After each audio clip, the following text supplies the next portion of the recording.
இது நேத்து காலையில எடுத்த வீடியோ. இனியாப்போட லஞ்சுக்கு பீட்ரூட் ரசமும், முட்டை தொக்கும் தான் செஞ்சிருந்தேன். இந்த பீட்ரூட் ரசம் ரெசிபி வந்து ஆல்ரெடி நம்ம சேனல்ல போட்டிருக்கேன். யாரும் பார்க்கல அப்படின்னா கீழ டேக் பண்றேன். அந்த ப்ளே பட்டன டச் பண்ணி பார்த்தீங்கன்னா வீடியோ வரும். பார்த்துட்டு ட்ரை பண்ணி பாருங்க. ஆல்ரெடி ஒரு சிஸ்டர் நான் செஞ்சு பார்த்தேன் சூப்பரா இருக்குன்னு கமெண்ட் பண்ணிட்டாங்க. இனியாப்பாவுக்கு லஞ்ச்லாம் பேக் பண்ணி அவங்கள அனுப்பிட்டு, அதுக்கப்புறம் கொஞ்சம் கடைக்கு போ வேண்டிய வேலை இருந்துச்சு. நமக்கு வந்து இந்த டிசம்பர் மாசம் ஃபுல்லா ஒரே ஜாலியா இருக்கும்.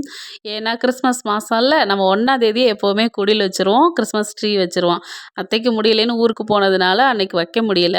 கொஞ்சம் திங்ஸ் வாங்க வேண்டியிருந்துச்சா, எல்லாத்தையும் இன்னைக்கு போய் வாங்கிட்டு வந்துட்டு, அந்த டேபிள் ஃபுல்லா சூப்பரா கிளீன் பண்ணிட்டு, அப்படியே குடிலையும் சூப்பரா கிளீன் பண்ணி எடுத்து வச்சாச்சு. இந்த குடில் வந்து ஒரு 2 வருஷத்துக்கு முன்னாடி இனியாப்பா கையால பண்ணி குடுத்தது. அதனால இந்த குடில் எனக்கு ரொம்ப ஸ்பெஷல். குடிலுக்குள்ள வைக்கிற அந்த குட்டி குட்டி பொம்மைலாம் இல்ல. அதுக்காக தான் கடைக்கு போய் எல்லாம் வாங்கிட்டு வந்திருந்தேன். நம்ம வீட்ல இந்த குடில் வைக்கிறது வந்து தம்பி ஸ்கூலுக்கு போக ஆரம்பிச்சதுலேருந்து தான், இங்க பசங்க பேசியிருப்பாங்க போல குடில் வச்சிருக்கான்னு. அவனும் வந்து கேட்டானா, அதனால எல்கேஜில ஸ்டார்ட் பண்ணது. இதுவரைக்கும் நம்ம குடில் வச்சிட்டுருக்கோம்.